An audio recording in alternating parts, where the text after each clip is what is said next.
Welcome back to my channel. ಯಾರು ಹೊಸದಾಗದ್ರಿ, ಯಾರ್ಯಾರಿನ ಸಬ್ಸ್ಕ್ರೈಬ್ ಮಾಡಿಲ್ಲ ಎಲ್ಲರೂ ಸಬ್ಸ್ಕ್ರೈಬ್ ಮಾಡ್ರಿ, ಬೆಲ್ಲೈಕನ್ ಪ್ರೆಸ್ ಮಾಡ್ರಿ, ಲೈಕ್ ಮಾಡ್ರಿ, ಶೇರ್ ಮಾಡ್ರಿ. ನಾನು ಇವತ್ತು ಕಡುಬು ಮಾಡಿದ್ದೆ, ಅದನ್ನ ಹೆಂಗ್ ಮಾಡಿದ್ದೆ ಅನ್ನೋ ನಿಮ್ಮ ಜೊತೆ ಶೇರ್ ಮಾಡ್ತೀನಿ ಬರ್ರಿ.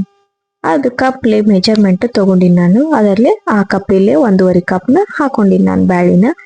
ಈಗ ಬ್ಯಾಳಿ ಒಳಗೆ 1 ಗ್ಲಾಸ್ ನೀರ್ ಹಾಕೊಂಡು ಅದನ್ನ ಬ್ಯಾಳಿನ ಸ್ವಚ್ಛಂಗ್ ತೊಳ್ಕೊತೀನಿ.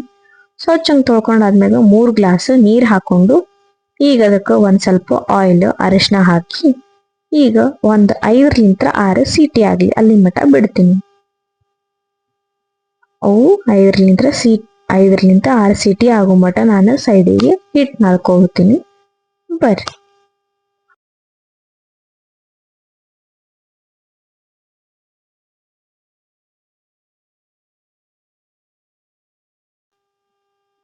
ಗೋಧಿ ಹಿಟ್ಟನ್ನ ನಾದ್ಕೋಬೇಕು. ಗೋಧಿ ಹಿಟ್ಟು ಸಾಣಿಸ್ಕೊಂಡು ಅದ್ರೊಳಗ ಒಂದ್ ಸ್ವಲ್ಪ ಸಣ್ಣ ಉಪ್ಪು ಹಾಕಿ ಆಯಿಲ್ ಹಾಕಿ ಸ್ವಲ್ಪ ನೀರ್ ಹಾಕೋತ ಕಲಿಸ್ಕೊತೀನಿ ನಾನು ಈ ತರ. ಇದನ್ನ ಈ ತರ ರೌಂಡ್ ಆದ್ಮ್ಯಾಗ ಅದಕ್ಕೆ ಆಯಿಲ್ ಹಚ್ಚಿ ಈಗ ಮುಚ್ಚಿಡ್ತೀನಿ ಒಂದ್ ಸ್ವಲ್ಪ ಮೆತ್ತಗಾಗ್ಲಿ ಹಿಟ್ಟು. ಬ್ಯಾಳಿ ಕುದ್ದೈತಿ, ಬ್ಯಾಳಿ ಒಳಗೆ ನೀರು ಬಸಿತೀನಿ. ಬಸದ ಅದ್ರೊಳಗ 1 ಕನ್ನಿಯಷ್ಟು ಬೆಲ್ಲ ಹಾಕೋತೀನಿ. ನೀವು ಸ್ವೀಟ್ ಎಷ್ಟು ಬೇಕಾ ಅಷ್ಟು ನೋಡ್ಕೊಂಡು ಬೆಲ್ಲ ಹಾಕಿ ಕುದಿಲಿಕ್ಕೆ ಬಿಡ್ರಿ. ಈ ತರ ಆಗಿರ್ಬೇಕು. ಈಗ ಇದನ್ನೆಲ್ಲಾನು ನಾನು ಸಾನಿಗೆ ಒಳಗ್ ಹಾಕಿ ಸ್ಮ್ಯಾಶ್ ಮಾಡ್ಲಿಗತ್ತೀನಿ. ಯಾಕಂದ್ರೆ ಇನ್ನ ಬಹಳ ಬಿಸಿ ಇತ್ತು, ಕುಕ್ಕರಿಗೆ ಹಾಕ್ಲಿಕ್ಕೆ ಬಹಳ ತನಕ ಆಗತ್ತೆ. ಯಾಕಂದ್ರೆ ಕುಕ್ಕರಿಗೆ ಹಾಕ್ಬೇಕಂದ್ರ ಆರ್ಬೇಕಾಗತ್ತ. ಸೊ ಆರು ಮಟ ಲೇಟ್ ಆಗತ್ತ, ಎಡಿ ಹಚ್ಚೋದು ಜಲ್ದಿ ಮಾಡ್ತಾರಂತ. ಸೊ ಅದನ್ನ ಸಾನಿಗೆ ಒಳಗ್ ಹಾಕಿ ಈ ತರ ಸ್ಮ್ಯಾಶ್ ಮಾಡ್ಕೊಂಡಿನಿ. ಈಗ ಸಾನಿಗೆ ಹತ್ತಿದ ಮತ್ತೆ ಸ್ಮ್ಯಾಶ್ ಮಾಡಿದನ್ನು ಎಲ್ಲಾ ತಗೊಂತೀನಿ. ನಾವು ಕಡುಬು ಮಾಡ್ಬೇಕಂದ್ರೆ ಏನು ಬಾಳ ಹಿಟ್ಟು ಜಿನಿಗಿನ್ ಬೇಕಾಗಿಲ್ಲ. ಈ ತರ ಬ್ಯಾಳಿ ಸ್ವಲ್ಪ ಇದ್ರೂ ನಡಿತೈತಿ. ನೋಡ್ರಿ ಅಷ್ಟು ಹೂರ್ಣ ಆಗೈತಿ.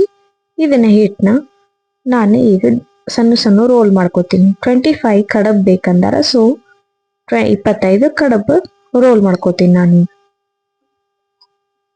ಇನ್ನ ಎಷ್ಟು ಎಕ್ಸ್ಟ್ರಾ ಉಳಿತಂದ್ರು ನಾನು ಇನ್ನ ಎಡಿ ಹಚ್ಚಿದಾದ್ಮ್ಯಾಗ ಮಾಡ್ಕೋಬಹುದು.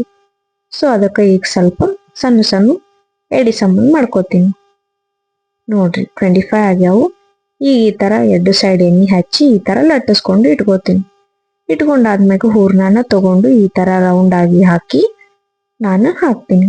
ಈ ತರ ಕಲರ್ ಚೇಂಜ್ ಆಗೋ ಮಟ ಕರಿಬೇಕು. ಈಗೆಲ್ಲಾನು ನೆಕ್ಸ್ಟ್ ಕಡಬು ಇದೇ ತರ ಮಾಡ್ಕೊತ ಹೋಗು. ನೋಡ್ರಿ ಕಲರ್ ಎಷ್ಟ್ ಚಂದ ಚೇಂಜ್ ಆಗ್ಲಿಗತ್ತದಲ್ಲ. ಈ ತರ ಕಲರ್ ಚೇಂಜ್ ಆಗ್ಬೇಕು. ಹೂರ್ಣದ ಕಡಬು ರೆಡಿ.